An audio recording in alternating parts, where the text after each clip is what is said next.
Yeah, he's on patrol right now. Local on patrol, you know. Holding it down. Make sure nothing crazy going on right now, 158th Street. You know.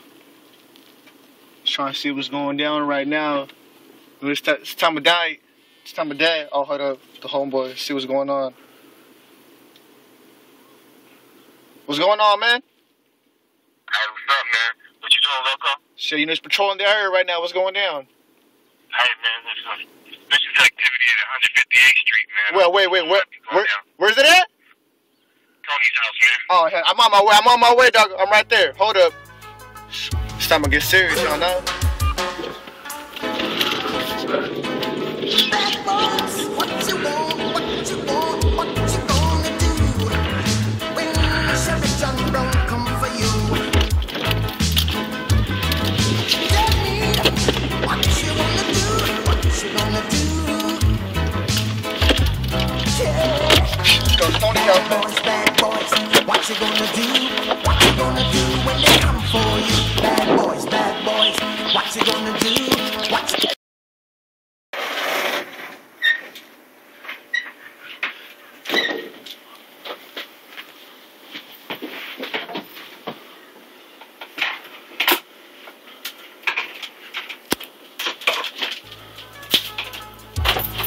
What's going on here? What the man? You can't do it, man. I didn't do it, man.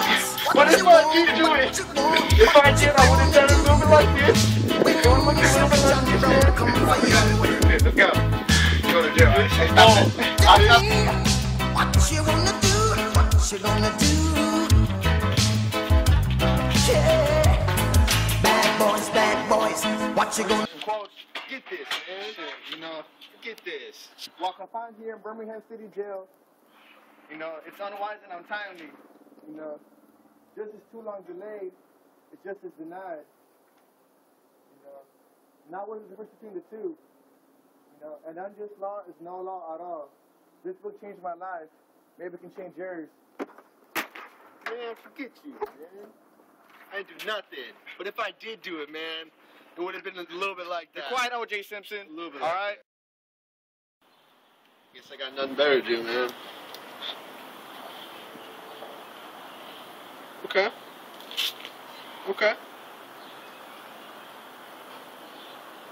Dr. King. I get it. See, this is what I'm talking about, man. This is what I'm talking about, man. Injustice for my race. Welcome to Justice and Race, and we have a great guest today, O.J. Simpson. Thank you for being a part of the show. Yeah, man. Yeah, for sure. And since, you know, everyone might not know who you are, could you tell us a little bit about yourself? Well, you know, everybody pretty much knows about me. Orenthal James Simpson, Heisman, ran for USC. Just about the greatest football player that ever lived. What more is there to say? Yeah, well, we know in your past you've encountered a few problems, you know, mainly with the law. And tell us about your 5-year stint for your last crime that you committed. You know, man, I really didn't do that last crime. The first one I really didn't do, but that second one I didn't do. These 5 years have been life-changing for me because I started to read Dr. Martin Luther King's letter from Birmingham jail, and it really opened my eyes to racial injustice and what it means to be non-violent, but to stand for a cause which naturally creates so much animosity between people. Good. Oh, Dr. King, I've had someone on the show that was impacted by those same letters. And what about the letters stood out to you the most? Well, you know, there's a lot about the letter that touched me because I see a lot of parallels, and you know, it's really quite complex. I mean, me and Dr. King, we're so similar in so many different ways. I'm a black man, that's iconic for my people. He was a black man, that was iconic for his people, even though we have the same people. And we've both been wrongfully jailed. But, you know, he made a lot of a lot of analogies and anecdotes to people in the past who have been persecuted for doing nothing wrong. Much like me, I haven't done anything wrong, but neither did Dr. King. So, besides those, I'd say the biggest part that stood out for me was really Dr. King talking about how everybody was telling him how he needs to wait, that they need to have more time and more patience. And the truth is, just as he says, justice can't wait. Justice doesn't run by time. Justice is now, and it should be forever. Really, really powerful words, man.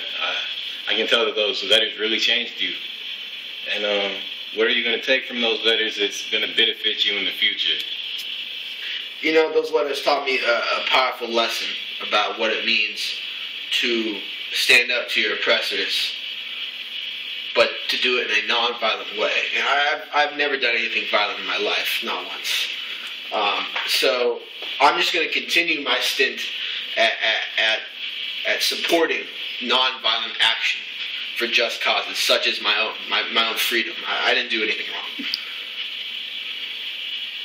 All right, and do you have any message to the troubled youth, people that were in your position getting wrongfully accused, or maybe even people who are doing wrong things, that you could give them some advice how to change their life like you changed yours? Well, the first thing they can change is definitely don't wear a hoodie when they're out and about, especially if you're an African American. My people have been held down for so long. It's really quite sad how it's still persisted into the 21st century. But I'm a strong believer in the right to peacefully assemble, and I strongly believe in our rights and that we should do everything in a peaceful manner. So my message to the youth would be, if there's something that you feel so strong about as to mobilize your generation, then do it peacefully, but do it loud. That was a great message, and I would like to tell the audience that the glove is a symbol of power. Hey, if the glove don't fit, you must have quit. You see these baby hands? These baby hands, they don't fit no gloves. These are like, what, you smalls? What'd you find at the scene? Extra large? Extra large? Nah. Must have quit. All right, thank you for the time, OJ. You're welcome.